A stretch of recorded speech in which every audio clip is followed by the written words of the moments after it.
Hi, my name is Sharon Ballantyne, and I am your growth animator for Atlantic Canada. My pronouns are she and her, and I am so pleased to be with you, albeit by video today. I am sorry that I could not join you in person, but hope that you will find this time fruitful and that you will reach out and contact me following this opportunity today.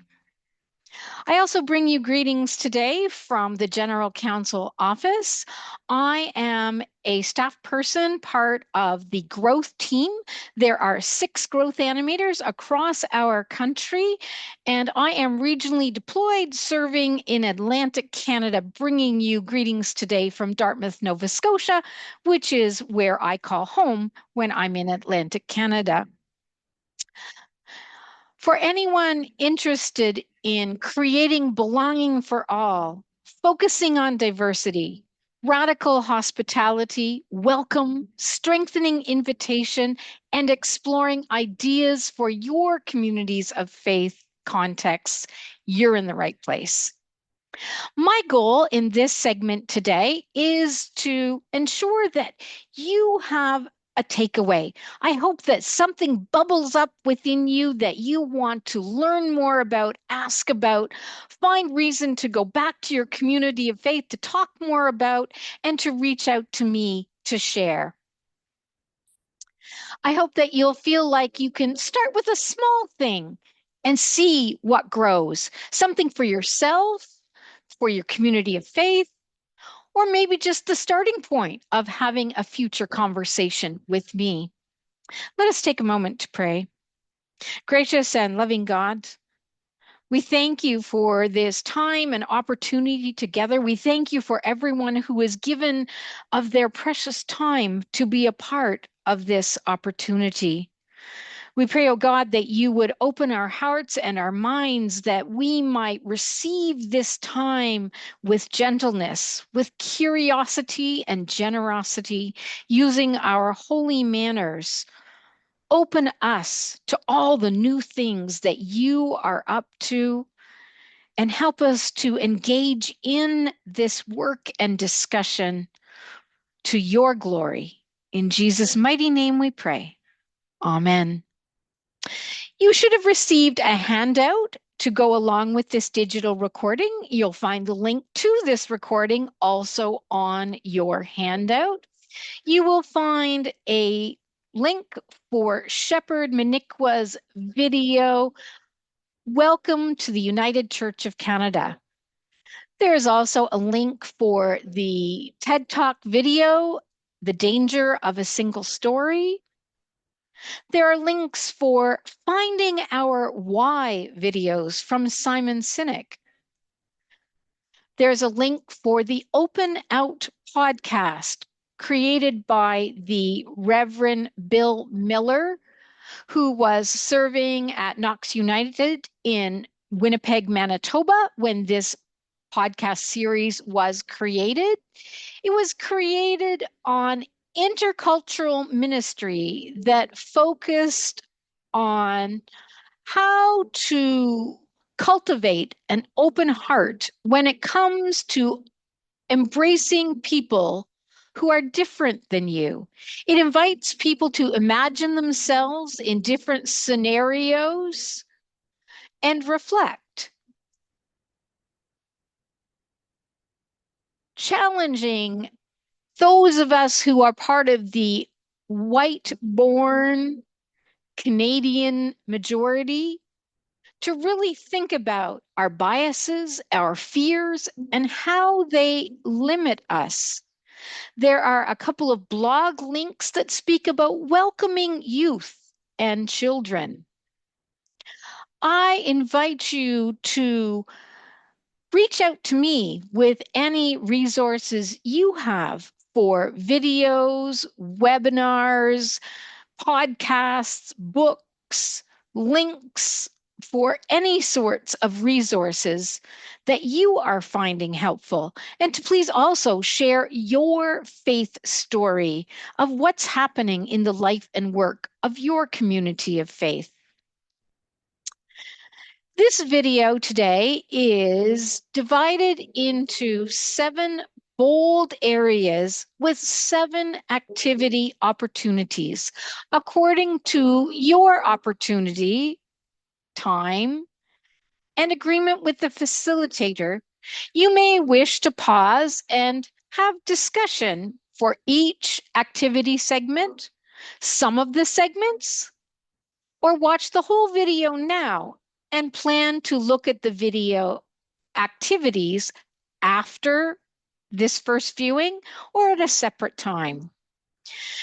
Depending on the size of your group, plan for about 10 minutes of discussion for each of the activity segments. We are looking today at the context of our identities as being bold disciples. And that may be a new revelation to you to really embrace, I am a disciple. How can I be a bold disciple? Part 1. Bold disciples embrace welcoming all and meaning it. In your community of faith, is it familiar to find evidence that all are welcome? Might we go deeper and reflect on areas where we can be even more welcoming, do a better job, look for places where there are gaps, where we may have unintentionally left some people out or not created experiences that all might feel belonging, that all might know that they are valued and needed and welcome at all our tables. The United Church of Canada has been inviting us as part of being an intercultural church, a church that desires to be anti-racist, a church that desires to have equity and belonging for all. Equity aspirations have been created. These questions that I'm about to share were used most recently at the General Council 44 virtual gathering in October 2024. Here are some self-reflective questions. Am I responding with my bias or biases? Just because we've always done it this way, should we continue? Who is missing around our table in this discussion? Do we need to consult wider? Whose voices haven't been heard? Have I spoken too much or too little? Am I using correct pronouns? Am I making assumptions based on race, sexual orientation, gender, to name a few? I'm going to use the example of wearing name tags and why we should wear name tags with pronouns. In a spirit of radical welcome, we encourage everyone to wear a name tag. Name tags help us recognize and remember each other. They are a small gesture appreciated by those learning many names at once, those who are deaf or hard of hearing, those who struggle to match names with faces. Sharing pronouns is a signal that we welcome those of all genders and appreciate knowing how to speak of each other respectfully. Activity 1. You may wish to pause now and enter into discussion at the direction of your facilitator.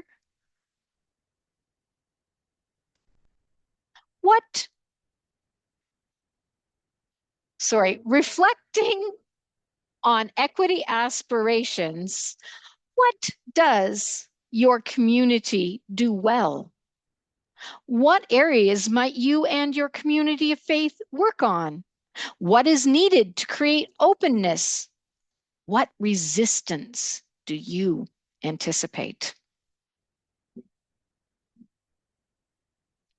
Part two, bold disciples embrace their identity. Would you say represent your community of faith? Reflect the telling of the story of your community of faith, of who you are, why you are, and where you're at this present moment. As a growth animator, I like to use the illustration of a garden. What seeds have been planted? What seeds need to be planted? What seeds are growing? What seeds do not yet have any evidence of growth? Where are there signs of new life, as if you could imagine leaves and stems beginning to appear? What is about to bloom? What is in full bloom? What might be dying, have lack of energy, be tired, not doing well? Are there things that do need to die, things that need to be let go of? I think of this as composting theology in the way that we recognize life cycles and that with death can come new life. Are there things we've been holding on to that we need to let go of to create the sacred spaciousness for new discussions, new opportunities, new ways of being? That's just one illustration of a symbol. You may find parts of your community of faith identify with different cycles of garden growth. Perhaps you're more like a restaurant. Is your community of faith one that specializes in certain foods, so to speak, and does some things very well? What are you known for? Are you more like that restaurant that offers a smorgasbord or a buffet of choices?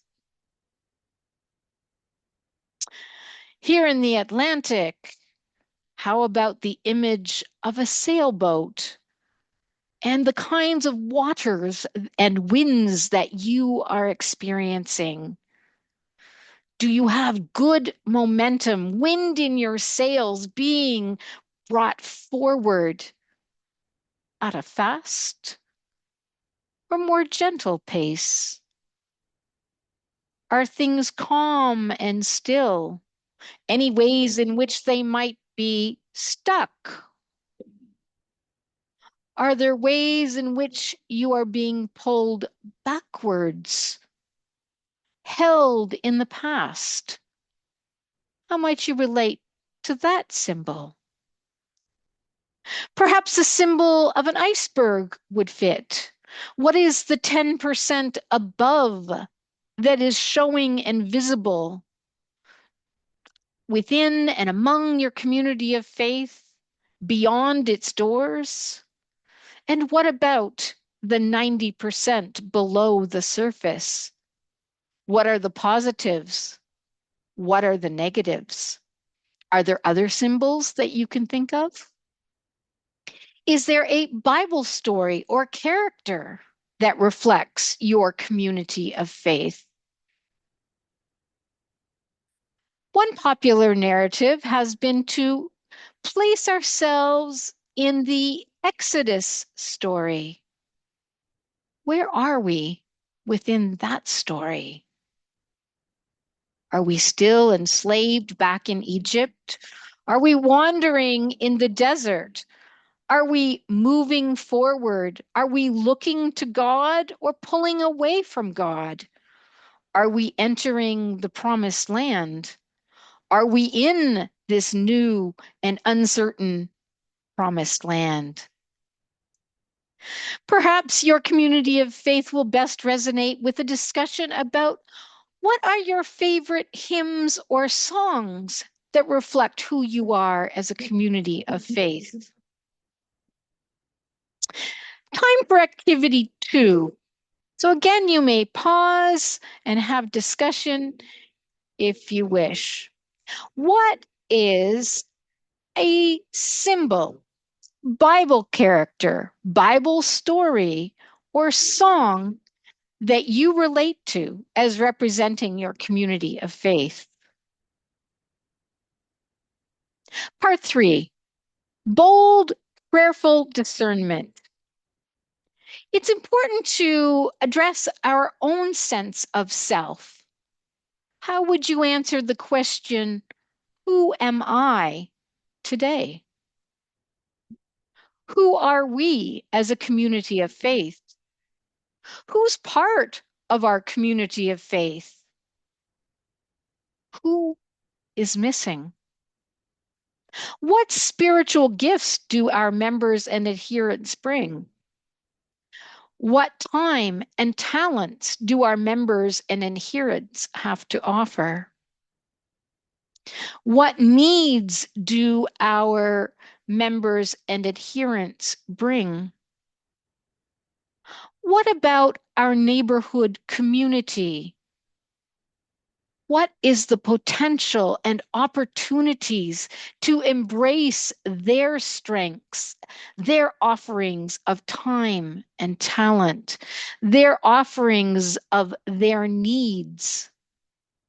How might we bring our wisdom together? What do our facilities have to offer? And are we actually maximizing that potential? What parts of our facilities are underused, minimally used, or unable to be used due to being used for storage or other purposes that do not facilitate the full use? Are there areas that people are not permitted into, and why? As we think about our relationships with others, we are invited to think more deeply for ourselves and for our community of faith. Activity 3, how can my community of faith be radical, intentional, welcoming, and inclusive? You might want to frame it as a SWOT, SWOT, strength, weakness, opportunity, threat. Take some time now to discern all these aspects of your community of faith. Part 4, bold transformation. Finding our why is a really important part of our identity. Earlier conversations may be bringing up different questions, different wonderings, starting to wrestle a little bit more deeply with things that were past identities, but may no longer be true for who you are right now. It does take courage to engage into this space of transformation, of considering what God is calling us to now. What are the new things that God may be calling us to? I like to think about the image of an hourglass as we start to narrow in on our why, our purpose. how we connect our vision, our purpose, and our mission. So if we think about it, we bring all our ideas together, and as we narrow into our why and we got concise and focused, it comes into that point. But then we have to take it back out into the world, into our neighborhoods, across our country, and across our globe. Finding our why. You might want to look at some of those videos from Simon Sinek, or just keep rephrasing the question, why, why, why, as you get more and more concise. It takes us closer to our purpose. You may recall that the call and vision of the United Church of Canada is quite concisely illustrated in 6 words: deep spirituality, bold discipleship, daring justice. As a growth animator, there are 3 primary areas that I work with people on, whether it is individual at the community of faith level, working with committees, teams, or groups, working regionally or across all 3 regions. It is all about figuring out the best way for us to explore how to renew, create, and invite. As we think about these things, it invites us also to reimagine our stories. What is the narrative we've been sharing? We've already thought about the dangers of a single story. When we get caught up in one point of view or one way of thinking, and we don't take the time to explore other possibilities. We might get caught up in the narrative of we've always done it this way. I wonder if we might embrace we've never done it this way as an opportunity rather than an obstacle. How will we turn obstacles into opportunities? Too often, we might have met with resistance in the we've never done it this way, which could be intonating a closing up or closing off, a fixed mindset that isn't opening us to those new possibilities. So, what are the new stories that we will tell? What will we let go of from past narratives, perhaps such as the narrative of decline? If you've not done so before, I invite you to think about a 6-word story. It supposedly is connected to Ernest Hemingway, or at least that's how the folklore goes, in which Hemingway was asked to create on the spot a story. Folklore suggests that the story that he created was For Sale, Baby Shoes Never Worn. What does that mean for you? Where did your mind go? Is it because a little one outgrew them and never got to chance to wear them because their feet grew so fast? Is there something about those shoes, their style or their color that just didn't work, so they were never worn? Or was there a tragedy in which they never got worn? A 6-word story is a way to explain our purpose, to tell things concisely. Now, I don't think that the United Church of Canada's call and vision necessarily was created from a 6-word story strategy exercise, but it does happen to be 6 words.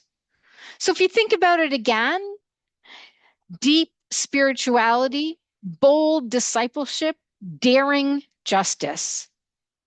It says a lot in only 6 words. If 6 words are too many, let's break them up into 3s. deep, bold, daring, spirituality, discipleship, justice. Through that concise expression, we learn a lot. And this brings us now to activity 4. How might we tell our story of our community of faith? What narratives need changing? Can you brainstorm for words that describe your community of faith? Can you write a 6-word story to describe your community of faith? Or perhaps a committee, team, or group that is part of your community of faith?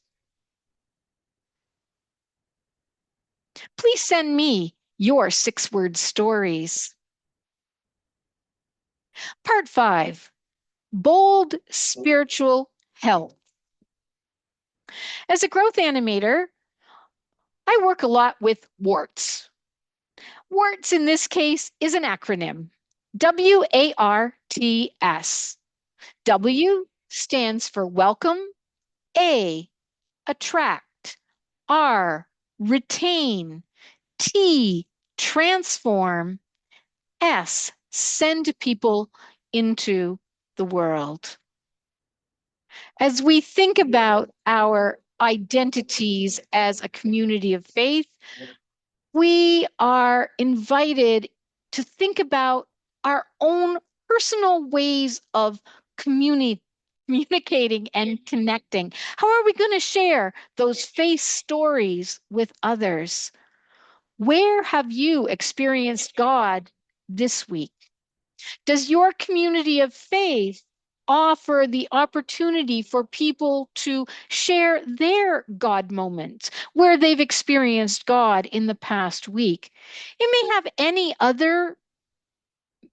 may have many different names, such as God moments, glimmers, wow moments, wonder moments, whatever you might call them. It's an invitation and in some ways a challenge to have us speak about our faith, to know we've taken time to think about gratitude, to be aware and looking for God in our lives. Perhaps your community of faith invites people to come to the front to share.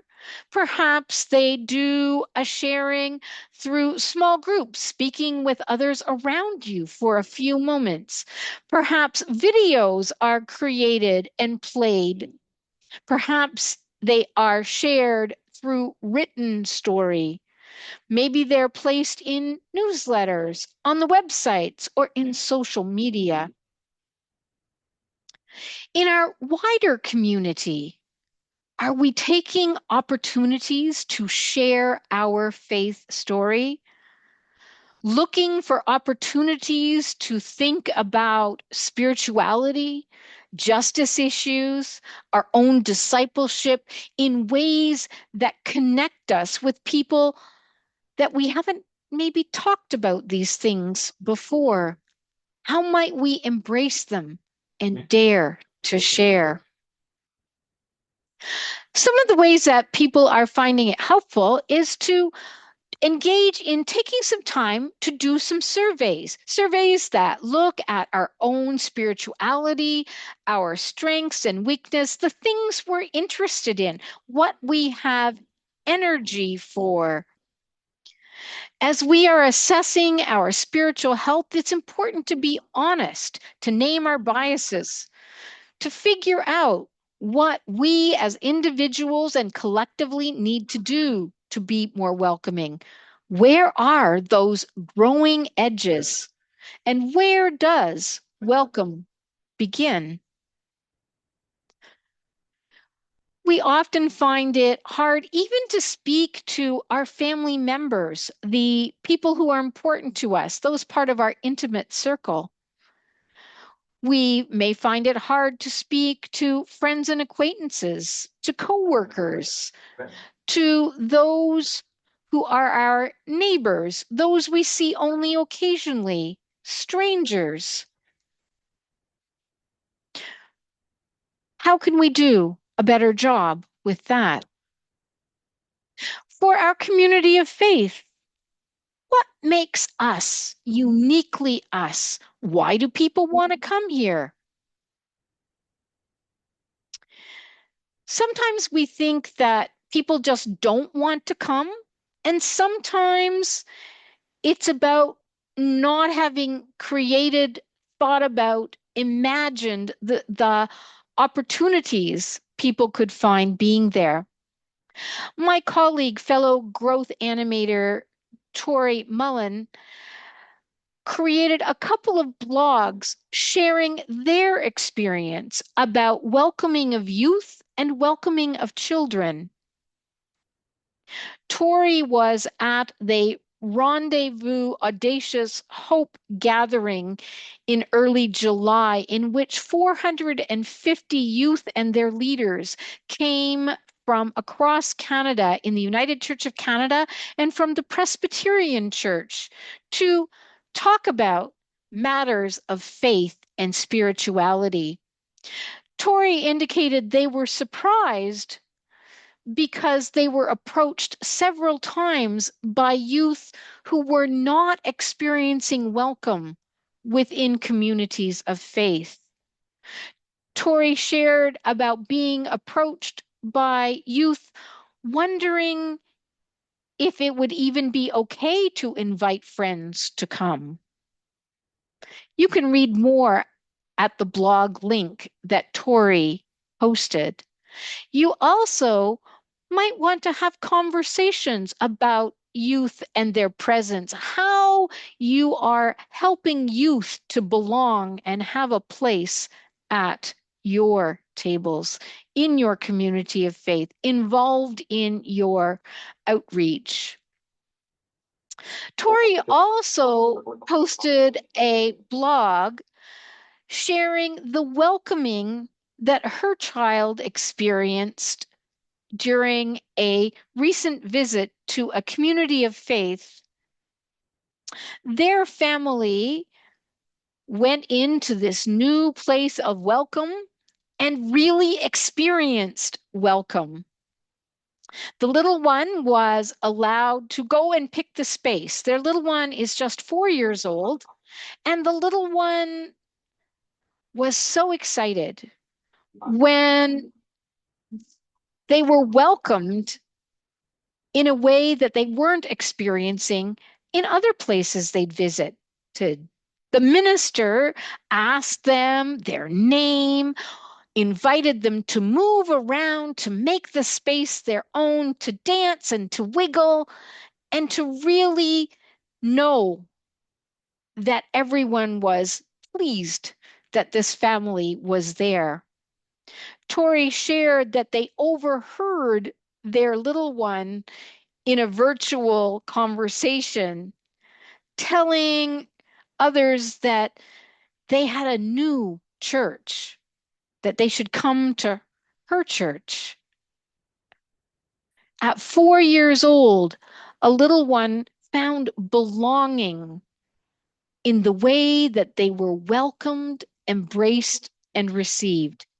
You can read more in that blog as well. Recently, I heard the story of a children's time that took place in a community of faith quite recently. The group of children gathered, they were invited to stand in a circle and hold hands. They noticed that they could look inward and see each other. They were then asked to turn around and look outward. One of the little ones there realized that this wasn't quite the way they should be doing things and suggested they should turn sideways so they could look inward and outward as needed. That same little one then had an idea that everyone needed to experience the love of God and suggested that we needed to send this message of love throughout the entire congregation and out into the neighborhoods and suggested that they needed to send a wave. So they did. The choir started their wave and it moved through the entire community of faith. Where is your community of faith looking inward? Are there areas when we're too inward focused? Where is your community of faith looking outward? Are there areas in which we are too outward looking? I invite you to think about taking a 360-degree spin. Maybe as you enter your building, notice if there are people coming in the parking lot and speak to them. As you meet the greeters, look around. Is there anyone that you've not spoken to? Anyone you don't know or don't know well? As you move into the sanctuary, look around. Who might you go connect with? Sit in a different location within your sanctuary and get to know people. Break that cycle of people sitting in particular places all the time. Break the cycle that would have people seemingly owning particular spaces and get to know more folks. After worship, as you maybe go for refreshments, as you grab your beverage and whatever you're going to eat, do a 360-degree spin to see who you don't know or don't know well. Look for who's on the margins, who is sort of outside the group, and create belonging. Invite them, join together.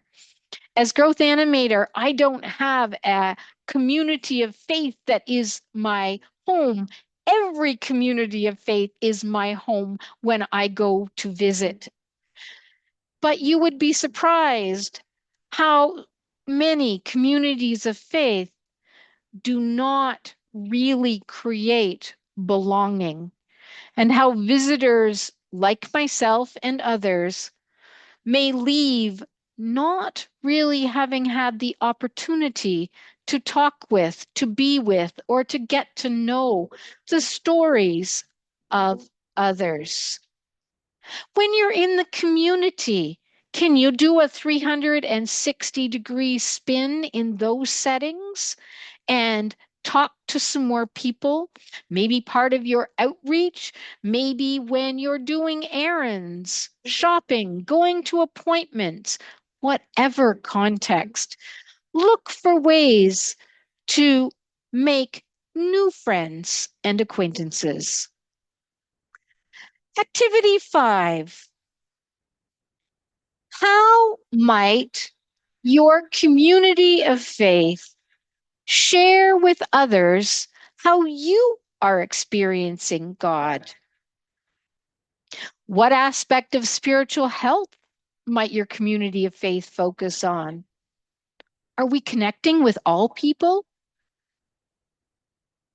What are times when we what are times we can be more intentional to increase welcome and belonging?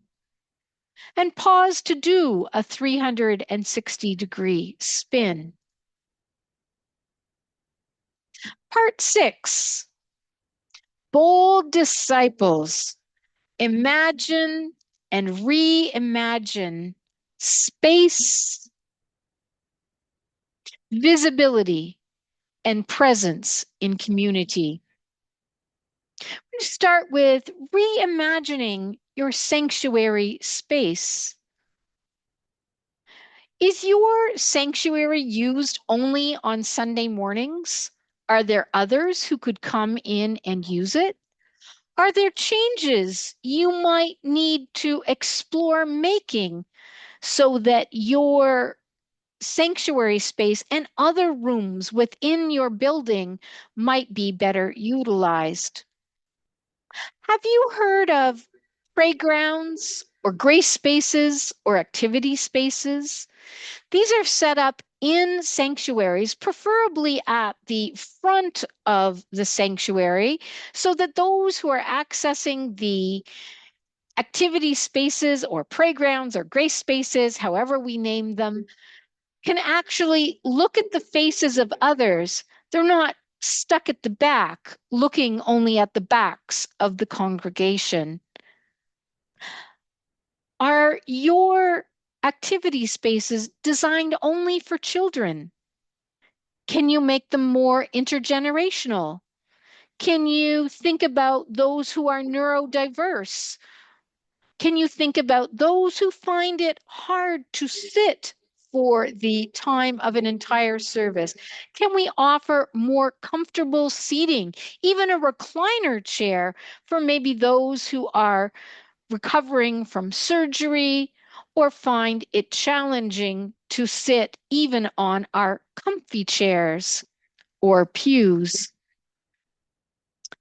Within your community of faith, have you looked at exploring sanctuary moments, opportunities to let others know, learn for the first time, or be reminded of the different parts of your service, how they're used, why we do them? Maybe take time to explain important artifacts and memorials within your community of faith. Take time to help people to understand why we're doing what we're doing, ensuring that those who are not familiar are able to fully participate and are not worrying about when it is they are supposed to do certain things, such as stand, and is inviting someone to stand a challenge. We know that we all rise in body and spirit. Do we need to stand? If we stand, is it making it difficult for others to see? With the recent advent of many screens, we have found sometimes that when people stand, they're blocking the projector system. So some communities of faith have opted to stay seated. What might your community of faith need? In our worship, we want to create intentional welcoming and belonging. Have you considered welcoming Sundays? That is, Sundays in which you encourage and create opportunities that everyone is asked to bring someone to worship and really do it.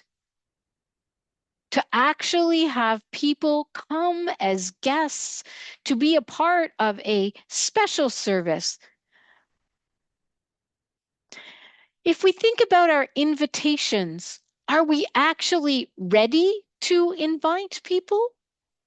Maybe you need to have little information slips about events that are upcoming, things that you could keep in your purse or your backpack or even your pocket, to let people know things are going on. And as you talk with people, you might invite them to the next events.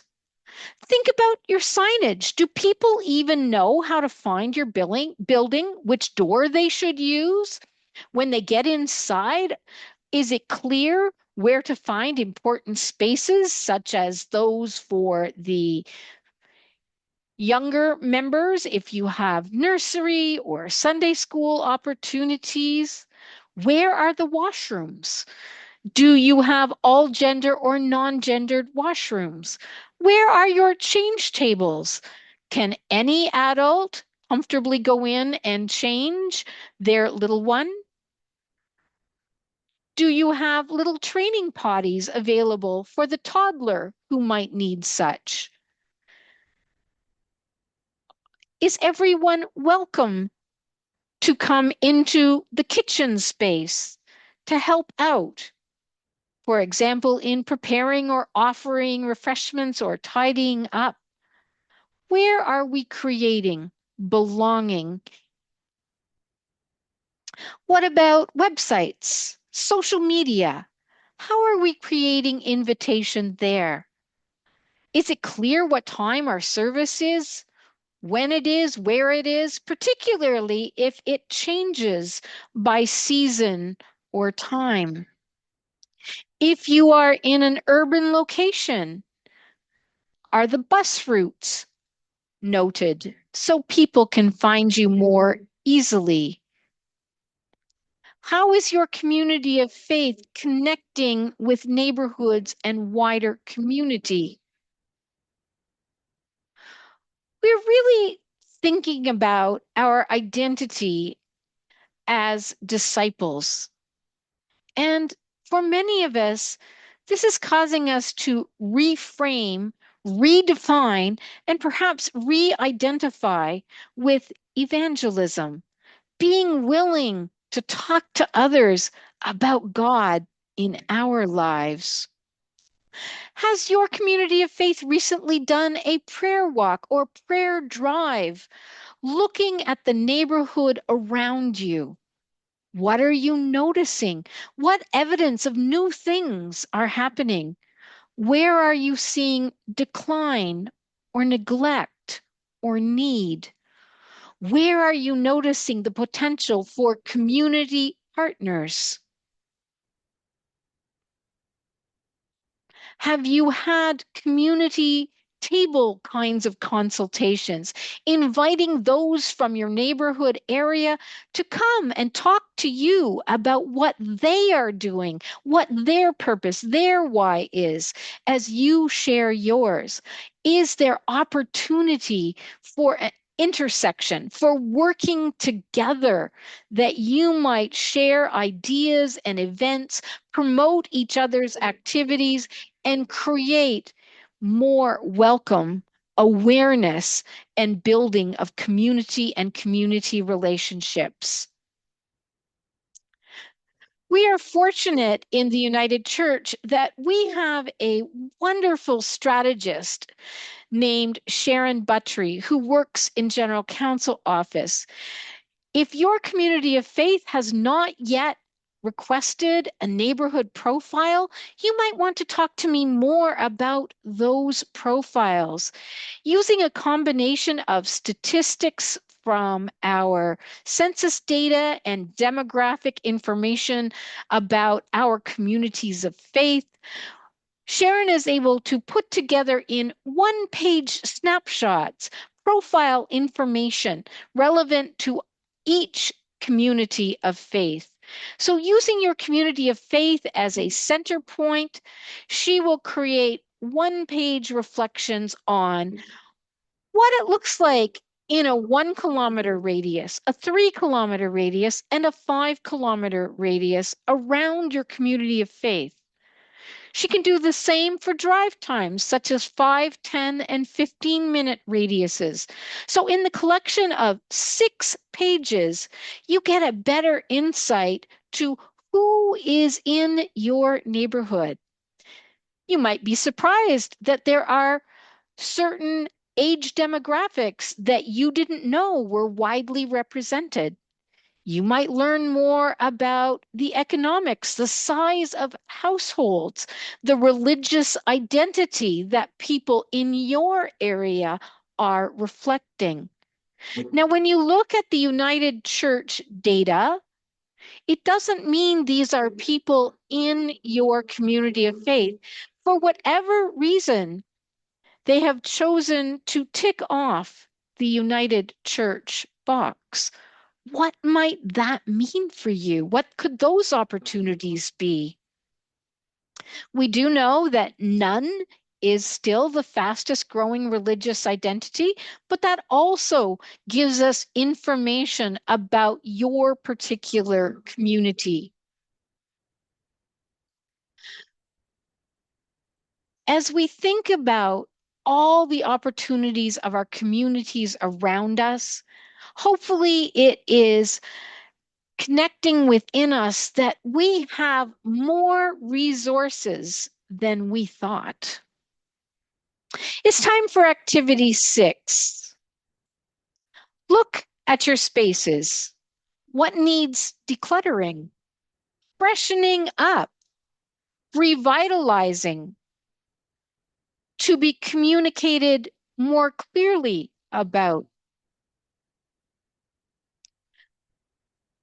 How might you prepare and host a welcoming Sunday? How might you increase welcome for other events? What do you need to do to get to know your neighbors? Part 7, bold action. So we're coming to the end of our time together in this video. I wonder, who are you going to get to help you with your needs? Who are you going to reach out to? We've had a habit of posting our needs in one way or another in the announcements, standing up at the front, putting it in a newsletter, putting it on our social media. But we know the difference that a tap on the shoulder, an invitation, the personal one-on-one, what difference that makes. Using the example of a greeter, if I know I'm greeting next week and I know that there hasn't been response to maybe people getting involved as greeters, maybe we can just go over to someone and say, hey, I'm greeting next week.